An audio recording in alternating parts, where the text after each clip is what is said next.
This is part 1 of the video lecture for Chapter 7. Chapter 7 deals with the concept of stratification. Strata, of course, are things that you probably recognize already in life. Sometimes on a highway, for example, you'll see that the roadway cuts through some rock, and with that sideways view of the rock, you may see layers or strata. Here, stratification is going to look at social inequality, for sociology, of course, and then study the systematic inequalities that may exist amongst a group of individuals. Consider these views on inequality. The French 18th century philosopher Jean-Jacques Rousseau, or 19th century, talked about a kind of pure state where social equality exists because there's no wealth or power, prestige, or status. There may be differences in terms of other things that arise by human nature, but nature itself does not necessarily favor one side or the other. So social inequality may arise as a function of a society that ends up creating the concept of private property, or in other ways affects access to resources. If Rousseau is suggesting this stuff early in the 19th century, look over in Scotland with the so-called Scottish Enlightenment. There you have a number of individuals who are looking at this issue of stratification. Some of them ended up believing that inequality is necessary. They see that inequality might arise out of a surplus, which seems like a paradox, but the benefit of having too much is that you'll end up being able to save more, and that savings may end up creating inequalities for those, if there's a competition for limited resources, that the limitation of resources means that it is a sort of winner-take-all type arrangement. So those who cannot acquire assets early on and hoard them will be in trouble. And in fact, the idea of assets are little more than the kind of wealth that can be hoarded. The idea of hoarding, of course, means that you'll be able to have these assets again when you need them. But what makes these individuals their views interesting is the way in which inequality becomes a prerequisite for social progress. Why? It spurs people on. It makes people aim for higher efficiencies so as to be able to get more value out of the assets that they do have. One of the Scottish philosophers is a man by the name of Thomas Malthus, who you'll recall from an earlier chapter talked about overpopulation.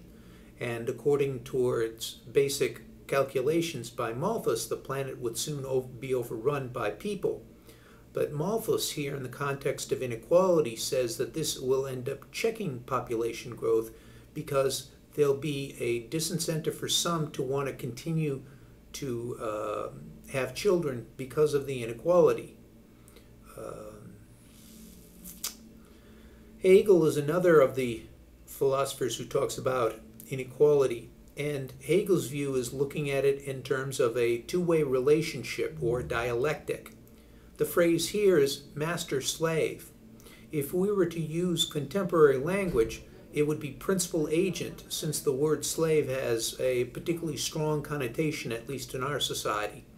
But that there is a sort of mutual dependence there, so that inequality may end up arising, but it becomes necessary that one needs the other and the reverse as well. So there isn't necessarily a sense of superiority, although one will be more in control than the other. Look at standards of equality, which is mentioned in the text, talking about ontological equality.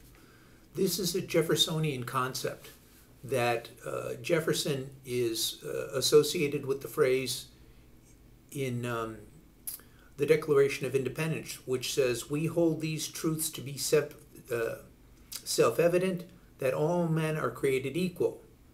It's not an accident that Jefferson says men, because at that time, late 18th, early 19th century, women really didn't have rights as we know them today. But the idea was that there was equality as a starting point, so that then we would want to create a society where there is equality of opportunity, which would mean then that everyone has a chance, and that the failure of individuals to end up seizing an opportunity end up creating their own problems. So it is not so much society that plays favorites as it is of individuals failing to go forward. This ends up underlying what we see in the mid-19th century with Marxist points of view, the creation of bourgeoisie society or bourgeois societies, because the argument goes that those who end up becoming the property owners and the masters, if you will, did so because they ended up seizing the opportunities that others did not.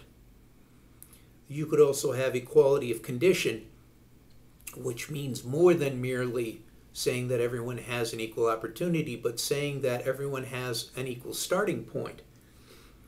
The social concept in our country of affirmative action may be one way to look at this, because it might confer advantage on the individuals who meet certain minimum or threshold requirements.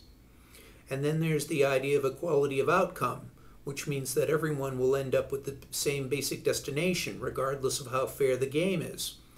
But the objection to this kind of inequality that could arise is the idea of the so-called free rider problem, that since individuals would end up at the same point, some would be less inclined to go and strive as much as others who would make the effort. So what you'd end up having is that some would take advantage of the arrangement and the problems with that. Examples of stratification talk about systems.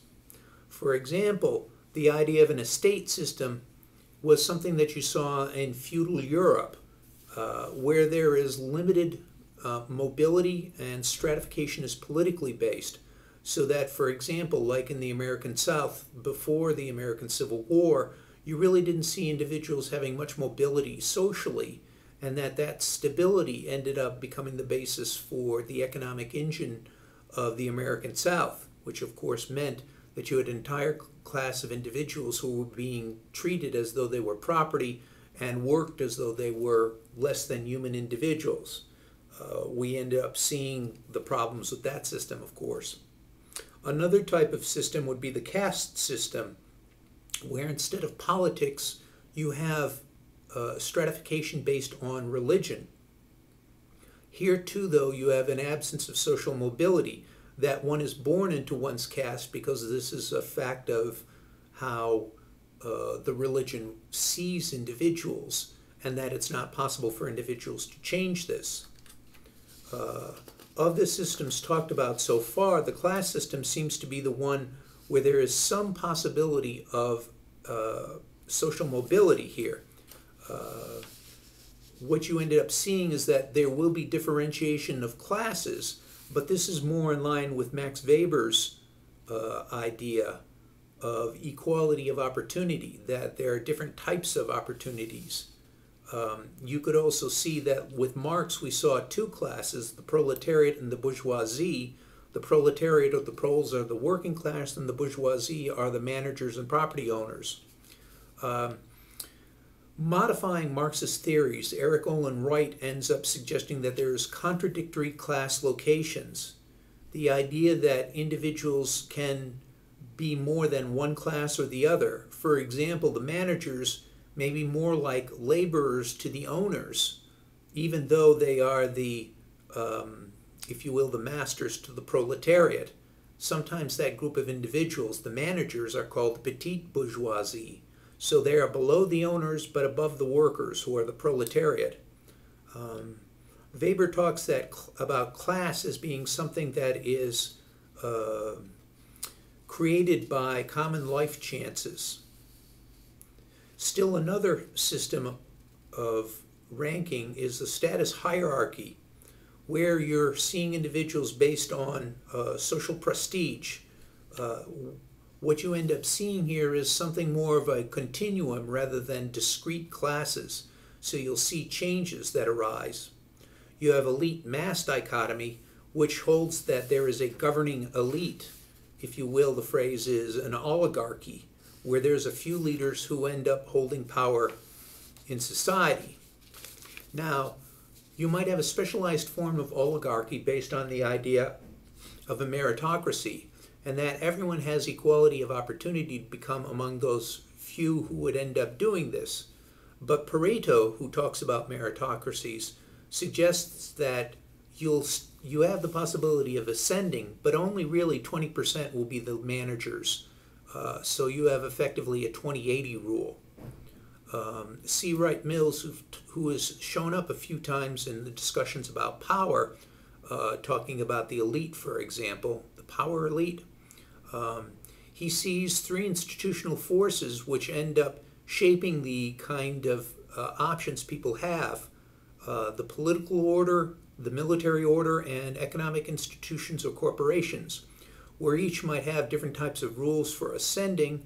All apparently have opportunities for improvement, and yet they may end up being different paths to a common goal of success or wealth. Let me pause here for this part and pick up again in a second on part 2 for chapter 7.